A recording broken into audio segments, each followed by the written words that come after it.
Hello everyone, welcome to my channel. तो आज हम लोग देखेंगे गुप्त साम्राज्य को, गुप्ता डायनेस्टी से महत्वपूर्ण क्वेश्चन को हम लेकर के आए हैं। तो आइए देखते हैं गुप्ता डायनेस्टी से जो महत्वपूर्ण क्वेश्चन है उसको। इससे पहले थोड़ा सा हम लोग जानकारी लेते हैं कि गुप्त साम्राज्य का संस्थापक कौन था। तो गुप्त साम्राज्य का संस्थापक श्रीगुप्त ने किया था। इसकी स्थापना 275 ईस्वी में श्रीगुप्त ने गुप्त वंश की स्थापना किया था और इसका शासनकाल 275 से 300 ईस्वी तक रहा था। समुद्रगुप्त के पर्याग प्रशस्ति अभिलेख से कुमार गुप्त का बिलसड़ स्तंभ अभिलेख और स्कंदगुप्त का भीतरी स्तंभ लेख से ज्ञात होता है कि गुप्तों का प्रथम साम्राज्य श्रीगुप्त ही था। तो इस तरह से इससे पता चलता है कि गुप्तों का प्रथम ऐतिहासिक पुरुष श्रीगुप्त था और इसी ने गुप्त साम्राज्य की स्थापना किया था।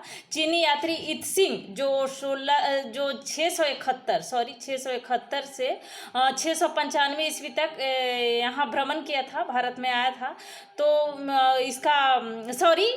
चीनी यात्री इत्सिंग जो था, इसका श्रीगुप्त का उल्लेख करते हुए लिखता है कि उसकी चीनी यात्रियों के लिए मिर्गा शिखावन जो सारनाथ के निकट में है, तो मिर्गा शिखावन में एक मंदिर का निर्माण करवाया और मंदिर को 24 गांव दान में दिया था। बनारस के पास इसकी कुछ मुद्राएं भी प्राप्त हुई है। उसके बाद श्रीगुप्त के बाद घटोत्कच गुप्त साम्राज्य का सम्राट बना और इसका शासनकाल 300 ईस्वी से 319 ईस्वी तक रहा था। और स्कंदगुप्त के समय के शपीय अभिलेख तथा प्रभावती गुप्त के पूना ताम्रपत्र अभिलेख के अनुसार घटोत्कच गुप्त वंश का संस्थापक माना गया है, परंतु समुद्रगुप्त की प्रयाग प्रशस्ति के अनुसार इस वंश का संस्थापक श्रीगुप्त ही था। उसके बाद घटोत्कच के बाद आता है चंद्रगुप्त प्रथम का शासनकाल रहा 319 ईस्वी से 334 ईस्वी तक इसका शासनकाल रहा और यह गुप्त वंश का प्रथम महान शासक था चंद्रगुप्त प्रथम। और उसने महाराजा धीराज की उपाधि भी धारण किया था। लिच्छवियों के साथ वैवाहिक संबंध भी स्थापित किया था। उसके बाद समुद्रगुप्त जो गुप्त साम्राज्य का बहुत ही महान शासक था और यह गुप्त वंश का सर्वाधिक पराक्रमी शासक भी था। राज्यारोहण से पूर्व से अपने बड़े भाई काच के विद्रोह का सामना करना पड़ा था इसको, समुद्रगुप्त को। समुद्रगुप्त के दरबारी कवि हरिसेन की प्रयाग प्रशस्ति से उसके कार्यकलापों पर भी प्रकाश पड़ता है और उसने दिग्विजय की नीति अपनाई थी। इतिहासकार बी.ए. इस्मत ने उसे भारतीय नेपोलियन कहा था। भारतीय नेपोलियन का विरुद्ध प्रदान किया था इसको समुद्रगुप्त को। तो भारतीय नेपोलियन इसको कहा गया जाता है समुद्रगुप्त के। और यहाँ से क्वेश्चन बनता भी है कि नेपोलियन किसे कहा जाता है, तो समुद्रगुप्त को नेपोलियन कहा जाता है। समुद्रगुप्त के बाद चंद्रगुप्त द्वितीय विक्रमादित्य, जिसको विक्रमादित्य की उपाधि मिला था चंद्रगुप्त द्वीप के, यह भी गुप्त वंश का बहुत ही महान शासक था। और इसका अभिलेखों के अनुसार, समसामयिक अभिलेखों के अनुसार समुद्रगुप्त का उत्तराधिकारी चंद्रगुप्त द्वितीय को माना जाता है समुद्रगुप्त के बाद। और उसके बाद उत्तराधिकारी चंद्रगुप्त द्वितीय विक्रमादित्य ही बनता है। परंतु कुछ साहित्यिक एवं प्राप्त सिक्कों से पता चलता है कि उसके दोनों के बीच चंद्रगुप्त द्वितीय के बड़े भाई रामगुप्त का शासन रहा होगा। इस तरह का माना जाता है।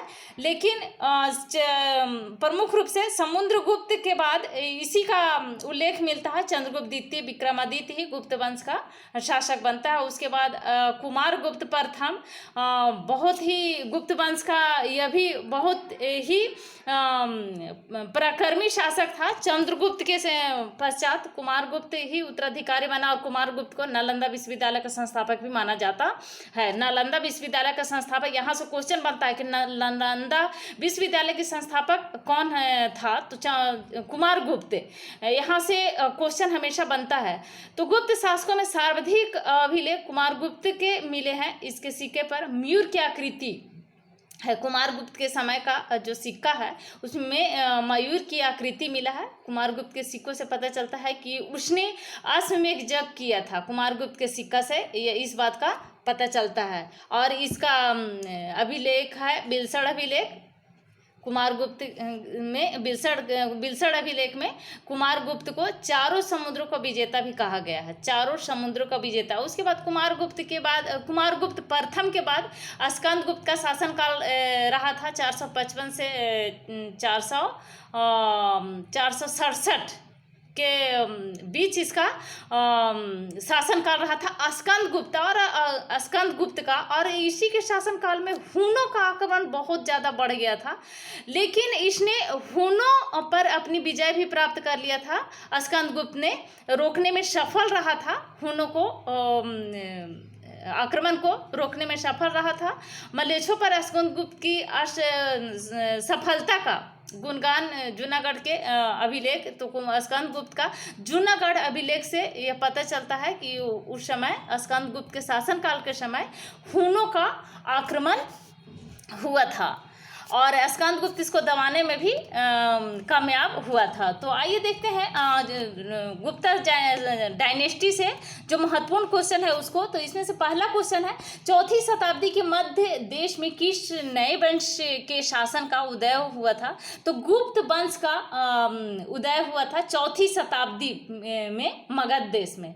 मगध में गुप्त वंश का चौथी शताब्दी में उदय हुआ था।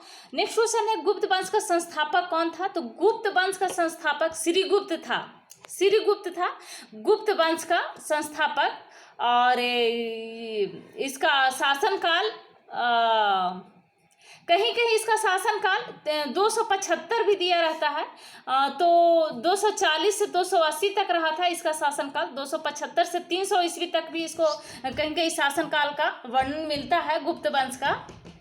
और उसके बाद 300 से 319 ईस्वी तक घटोत्कच का, और 319 से चंद्रगुप्त प्रथम का शासनकाल शुरू हो जाता है। नेक्स्ट क्वेश्चन है, श्रीगुप्त ने कौन सी उपाधि धारण की थी? तो महाराज की उपाधि धारण की थी श्रीगुप्त ने, महाराज। नेक्स्ट क्वेश्चन है, मगध के मृगशिखावन में एक मंदिर का निर्माण किसने करवाया था? तो अभी भी हमने बताया कि मृगशिखावन में जो सारनाथ में है, तो मृगशिखावन में एक मंदिर का निर्माण करवाया था श्रीगुप्त ने, तथा मंदिर के खर्च के लिए उसने 24 गांव दान में भी दिए थे। नेक्स्ट क्वेश्चन है, श्रीगुप्त का उत्तराधिकारी कौन था? तो श्रीगुप्त के बाद घटोत्कच गुप्त वंश का सम्राट बनता है, तो श्रीगुप्त के बाद उसका उत्तराधिकारी घटोत्कच था। इसका शासनकाल 300 से 319 ईस्वी तक रहा था। नेक्स्ट क्वेश्चन है, घटोत्कच कब गद्दी पर बैठा? तो 280 ईस्वी में, जैसा कि श्रीगुप्त के शासनकाल 240 से 280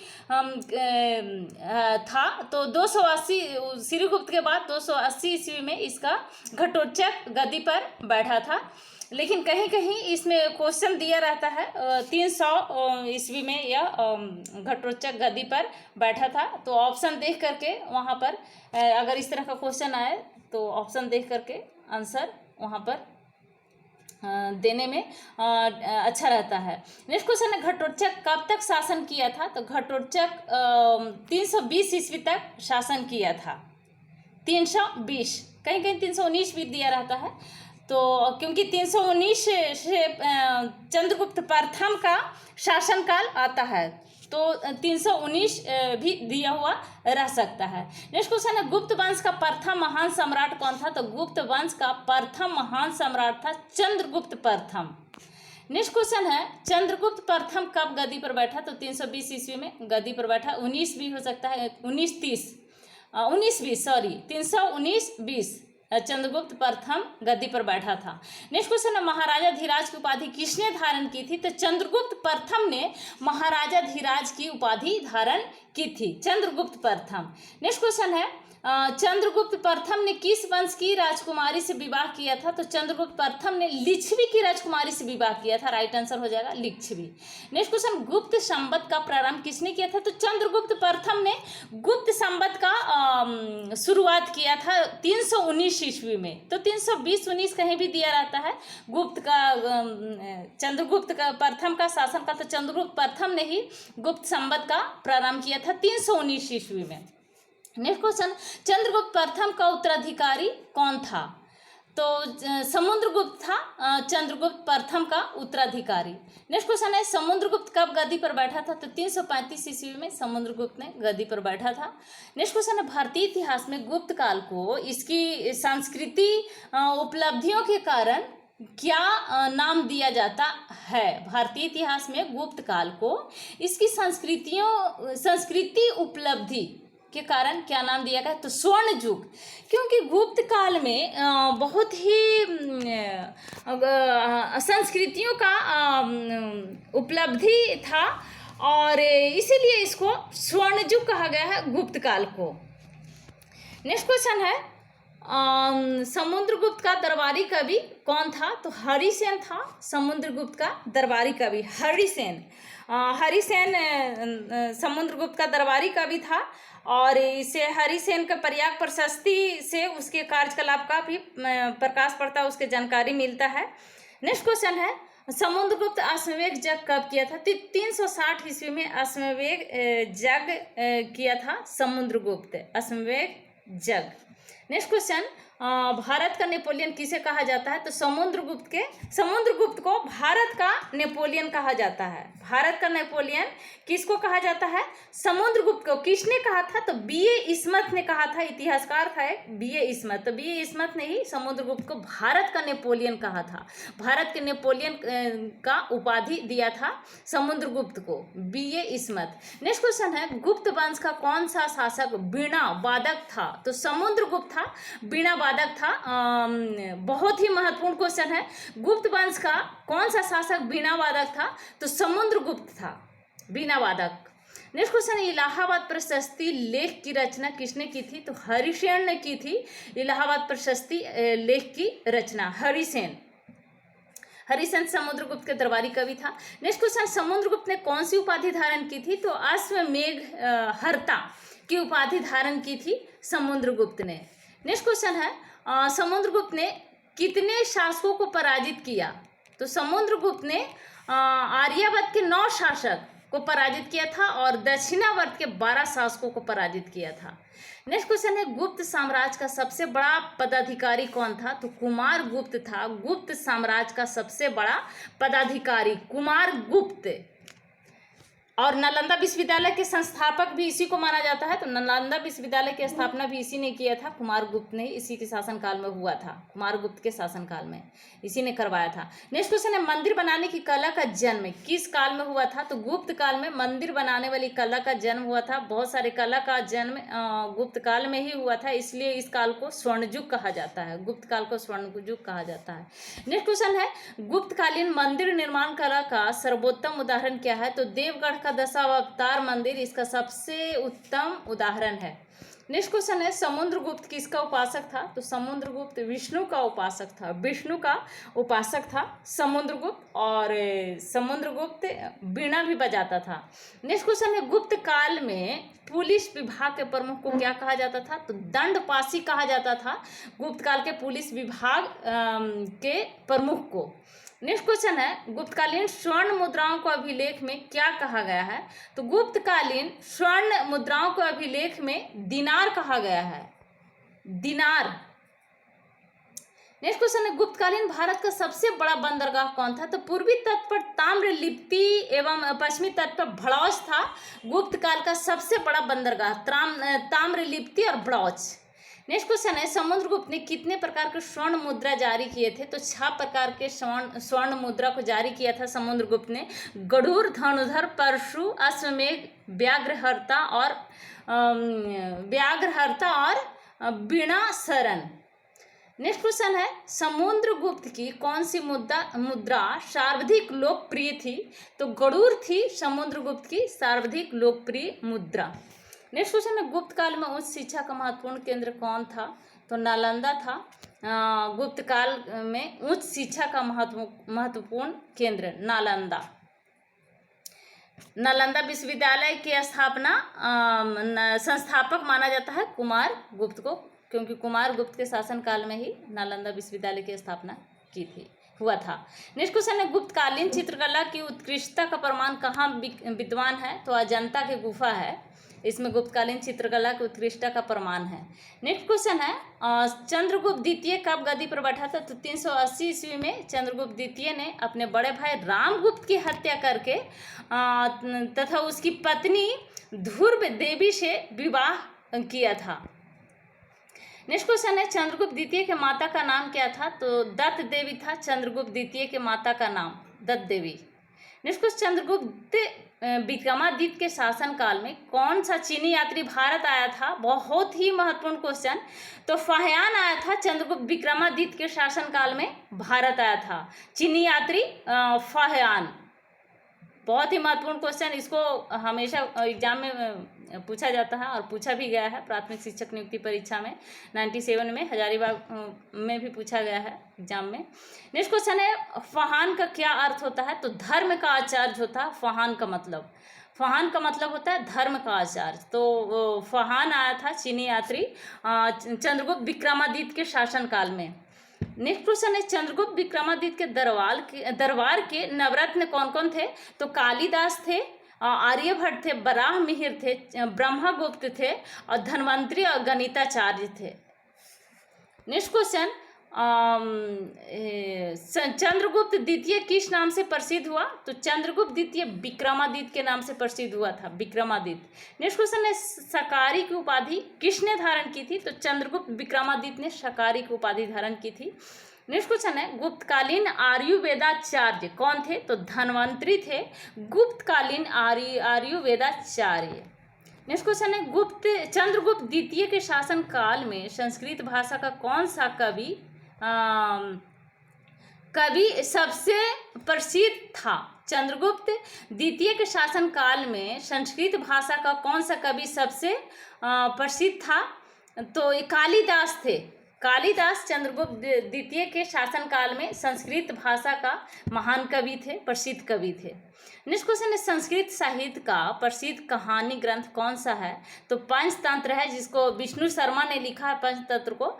तो पंचतंत्र है संस्कृत साहित्य का प्रसिद्ध कहानी ग्रंथ। नेक्स्ट क्वेश्चन है उस वैज्ञानिक का नाम बताओ जिसने सर्वप्रथम यह बतलाया है कि पृथ्वी सूर्य के इर्द गिर्द घूमती है। तो आर्यभट्ट ही वह वैज्ञानिक हैं जिसने सबसे पहले यह बताया है कि पृथ्वी सूर्य के इर्द गिर्द घूमती है, आर्यभट्ट। इसने आर्यभट्टीय नामक ग्रंथ की भी रचना की थी आर्यभट्ट ने।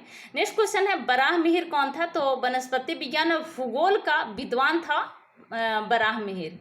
नेक्स्ट क्वेश्चन है गुप्त शासक किन देवताओं को उपासक थे? तो विष्णु और शिव के उपासक थे गुप्त शासक।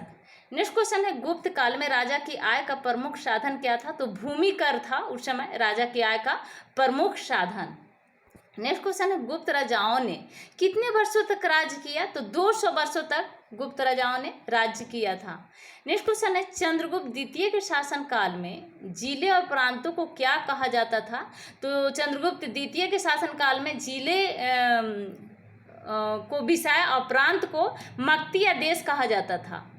नेक्स्ट क्वेश्चन है चंद्रगुप्त द्वितीय का उत्तराधिकारी कौन था? तो कुमारगुप्त था चंद्रगुप्त द्वितीय का उत्तराधिकारी, कुमारगुप्त, जिसका शासनकाल 414 ईस्वी से 455 के बीच में रहा था। कहीं कहीं 415 भी दिया रहेगा, तो 414 या 15 दिया रहेगा 455 तक। कहीं कहीं 454 भी दिया रहेगा, 415 से 454, कहीं 414 से 455। नेक्स्ट क्वेश्चन है नालंदा विश्वविद्यालय की स्थापना किसने की थी? बहुत ही महत्वपूर्ण क्वेश्चन। तो कुमारगुप्त ने नालंदा विश्वविद्यालय की स्थापना की थी। नेक्स्ट क्वेश्चन है कुमारगुप्त किसका उपासक था? तो कार्तिकेय का उपासक था कुमारगुप्त। नेक्स्ट क्वेश्चन कुमारगुप्त की मृत्यु कब हुई थी? तो 455 ईस्वी में कुमारगुप्त की मृत्यु हुई थी। नेक्स्ट क्वेश्चन है कुमारगुप्त का उत्तराधिकारी कौन था? तो स्कंदगुप्त विक्रमादित्य का शासनकाल 455 से 467 ईस्वी तक रहा था और कुमारगुप्त का उत्तराधिकारी था स्कंदगुप्त। नेक्स्ट क्वेश्चन हुनों का आक्रमण किसके शासनकाल में हुआ था? तो हुनों का आक्रमण स्कंदगुप्त के शासनकाल में हुआ था और उसने हुनों का आक्रमण को दबाने में सफलता भी प्राप्त की। नेक्स्ट क्वेश्चन हुनों को परास्त करने के बाद स्कंदगुप्त कौन सी उपाधि धारण किया था?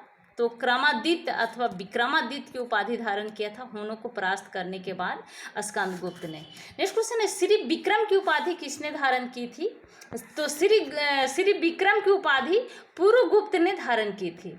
नेक्स्ट क्वेश्चन है, वालदित्य की उपाधि किसने धारण की थी? तो नरसिंह गुप्त या फिर पुरुगुप्त, नरसिंह गुप्त जो पुरुगुप्त का पुत्र था तो उसी ने वालदित्य की उपाधि धारण की थी। नेक्स्ट क्वेश्चन है, गुप्त वंश का अंतिम शासक कौन था? तो भानुगुप्त था गुप्त वंश का अंतिम शासक भानुगुप्त।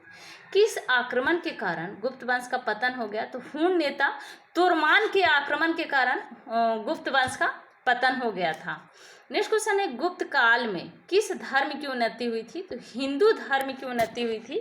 गुप्त काल में हिंदू धर्म की उन्नति हुई थी। राइट आंसर हो जाएगा हिंदू धर्म। तो ये थे गुप्त वंश से, गुप्त काल से, गुप्ता डायनेस्टी से बहुत ही महत्वपूर्ण क्वेश्चन। अगर इन सारे क्वेश्चन को देख लिया जाए तो गुप्त वंश से जो भी एग्जाम में बनते हैं क्वेश्चन, एक भी नहीं छूट पाएगा।